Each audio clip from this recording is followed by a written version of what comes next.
What is up, you guys? It is your boy, Keep It Real. I hope that you guys are having a phenomenal start to your week. Many of you are starting school if you have not already begun. And I hope that the rest of this year goes well up until you get into your summer. And then it's banging, baby. All you got to do is get through the next few months and you got it. You got it. And if you're not in school, I just hope these winter months don't hurt you. I hope you just make it through. No accidents. I just wish blessing upon you and your family. So, now to get it started, baby. I've been thinking about the Nintendo Switch, and the reason I've been thinking about the Nintendo Switch is because where has it been? You know, this console was competing with the PS4 and Xbox One. Rightfully so. It was one of the better. Honestly, I think that it was better than both the PS4 and Xbox One. Not because of the raw power, but simply because it was a portable game console. Enough to go back to the DS. I remember taking that bad boy everywhere. The PSP, I mean, Sony dropped the ball by dropping that Portal, and it not being anything like the Switch or the PSP. So, in lieu of all that happening, I decided to do some digging, and I found out that the Nintendo Switch 2 has rumors of it coming out in 2024. So let's take a look at that data, guys. So the Nintendo Switch, the original one, not the OLED, released in 2017. Guys, it is 2024, meaning that it's almost been 7 years. In another few months, up until November, it's 6 years. Then it'll be 7. Almost a decade with the Switch. Do you guys understand how crazy that is? We've had a Nintendo Switch for almost a decade. And still to this day, no mention of another console, except some little pieces here and there of people that have gotten to see testing of the console itself. And look at this.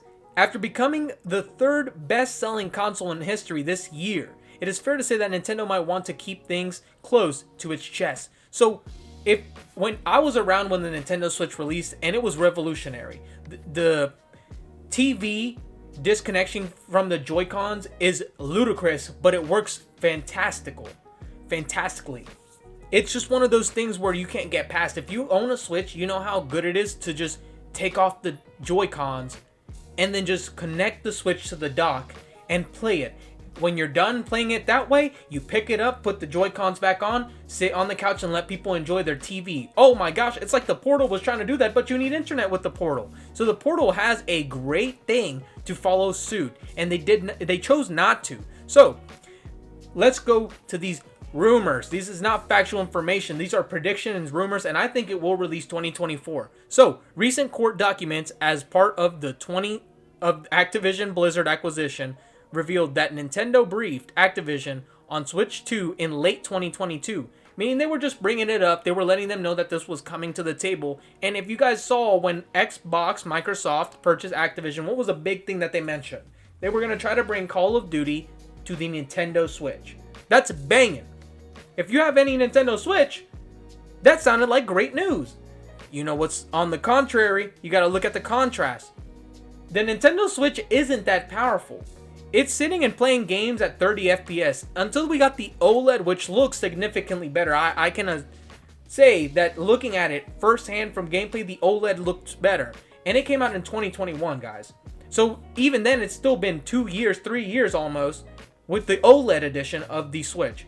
Again, with no hint of there ever being another Switch. Obviously, that's in the air, and we're not going to say that it doesn't exist, because they made so much money. It's just bound to come out. So, let's read right here. NBC News, of course, the most trustworthy news source. Do not take that as factual information. Nintendo is expected to launch the Switch 2 console this year. Here's what to expect. Nintendo is likely to release a Switch console this year. Analysts told CNBC as the Japanese gaming giant took to capitalize on the interest in its characters ranging from Mario to Zelda. If you guys don't understand the scope, that the chokehold that Nintendo has on those two characters alone is absurd. Those characters rank in more sales than almost every other game character combined. Take a look at what's happened in the movie theater.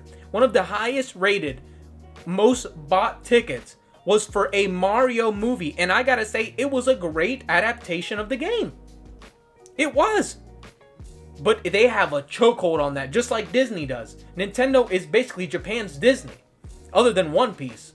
So, the Nintendo Switch first launched in March 2017 and marked a new type of hybrid console where gamers could play on their TVs, but then take their controller, attach it to the tablet, and game on the go. What I said.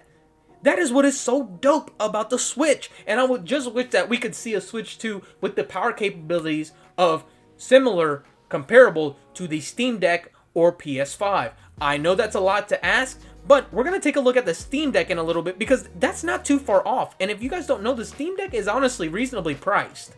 It is. It's enough to compete and get people to buy it over the Switch.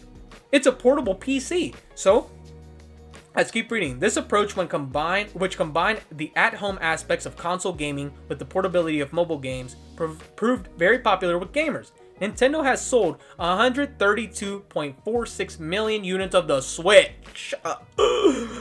Oh my lordy, making it the company's second most successful console after the handheld Nintendo DS.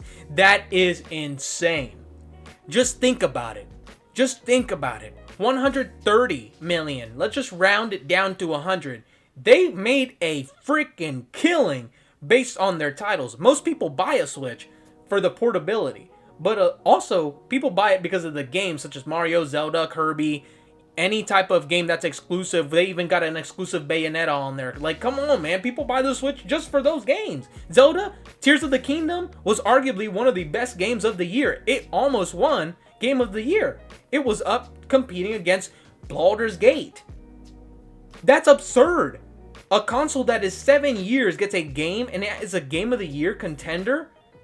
Not because of performance, not because of graphics. I mean, the artistic design is fantastic, but that's not why it got nominated. It's because Nintendo takes pride in good, complete games. They rarely miss. Unless it's like EA or Ubisoft making a game attached with a Nintendo character, they never miss. If it's a first-party Nintendo game, you can bet that it's going to be a great game. You could pretty much spend your money on any Nintendo game and get your money's worth. There's a lot of replay value. I think, personally, I'm not speaking for you, that the Switch has some of the best games out there right now, to this date. Even with all the exclusives out, I think the Switch has some of the best lineups. Yes, they get a little boring because they're all kind of the same vibe, but they have some of the most creative games I have ever played in my life. So, if we take a look at the PlayStation 5 and Nintendo Switch sales, they're almost on par with each other, with the Nintendo Switch beating the PS5 in many months. Right here we see Nintendo Switch continues to sell even when the PS5 also seems to slow down. You know, they're selling consoles and they're selling non-stop. The Nintendo Switch has not stopped selling since it came out. It's been a heavy hitter. And it's clear because they haven't released any Nintendo Switch 2 because the Switch brings them in so much cash. Let's take a look at this. Switch total sales, 54 million. PlayStation 5 total sales, 48 million over the last 12 months. In the last 12 months, the PS5 has outsold the Switch by 0.60 million units. The PS5 is behind the Switch by 5.44 million units.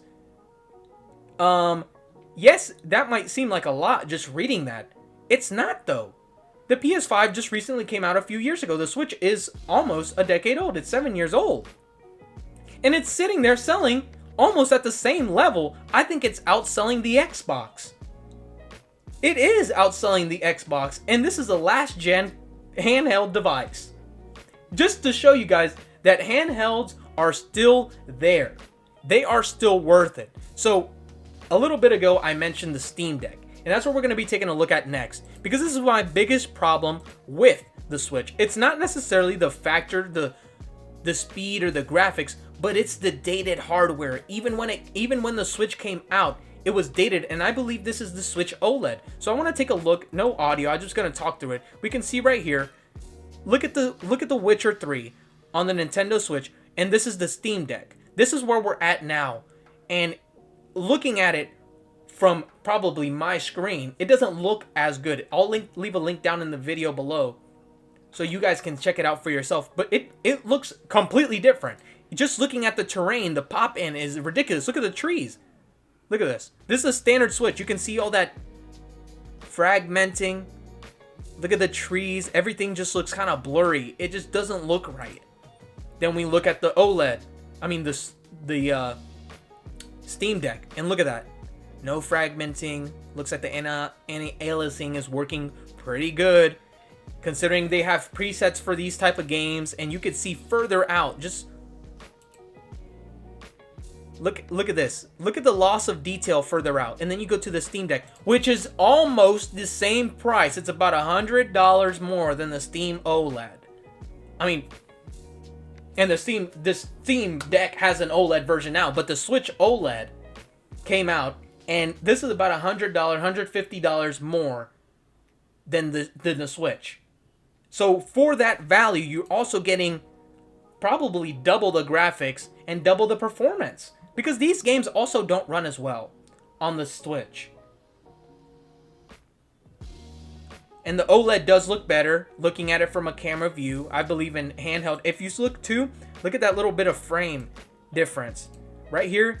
When they switch from the Steam Deck, it's smoother, and then when you reach the OLED version, it just starts getting choppy. Just take a look at Geralt right here.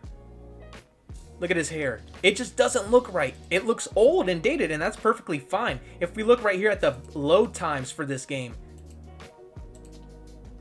look at this. 31 seconds to load on the Steam Deck. It's running at 50 FPS, guys.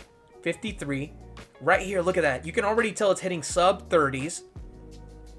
Fast traveling, already done in 7 seconds. Takes triple the time to do it on the Switch. We go right here, portable graphics and gameplay performance. Look how blurry it looks on the Switch. And I'm going to this video to show you guys that there is no real reason as to why we can't get a Switch 2. It's necessary. We need it because when you look at Mortal Kombat 1 on Nintendo, the Switch cannot hold up to these games. Look at this. This is on the Series X. Look at the difference between... I know this was a very bad case showing the Switch's incompatibility with modern games, but just take a look at this. This is what the poor Switch guys are getting. They're getting mud. You can't even see the leaves. And then when you go to the Series X, you get this, and they're almost the same price for $100. Look at the Series S versus the Switch. The S is the same price as the Switch. We've gotten to the point, guys, where gaming needs better hardware. Unfortunately, that's how it is even on PC. You just need to upgrade. Look at that. Look how choppy it looks, and the Series X is just carrying. So, I mean, there's moments in the game where there's missing content. There's complete missing things inside the Switch version. Look how bad the backgrounds look on the Switch. Everything's stringing along because the processing power of the Switch cannot keep up. And your boy loves the Switch. So I'm banking on it coming out in 2024 just because of that Mortal Kombat situation and with The Witcher. Nothing coming out is really portable to the Switch. Nothing coming out in 2024 is planned for Switch releases. There's a few titles planned Switch, but not a lot, and they lose out a lot of money by not having that power to hold these games on the console. Not to mention the data is just low. And I just want to end this by saying there's no hate to the Switch. I think it's one of the best consoles ever made that truly gives the gamers the option to either play handheld or on TV. It's almost like having two consoles in one. Yes, you don't get the performance of a PlayStation 5 or an Xbox Series X, and maybe with their Nintendo Switch 2, you don't get that. But you do get portability, you get removable Joy-Cons, and a great exclusive lineup. Not to mention they're talking about partnering up with Xbox and releasing games on there too. So keep your guys' eyes out and keep them peeled and watch how Nintendo moves. Because I can tell that there's something in the works at Nintendo, and they want to get this out as soon as possible, at least before we start seeing GTA 6, man, because they don't want that coverage. They don't want to be seen as the console without GTA 6. We know they don't. Without further ado, guys, I'm going to leave links down below for everything that I use so you guys can read up on yourself, educate yourself. Remember to leave a like and subscribe, and stay tuned for next video.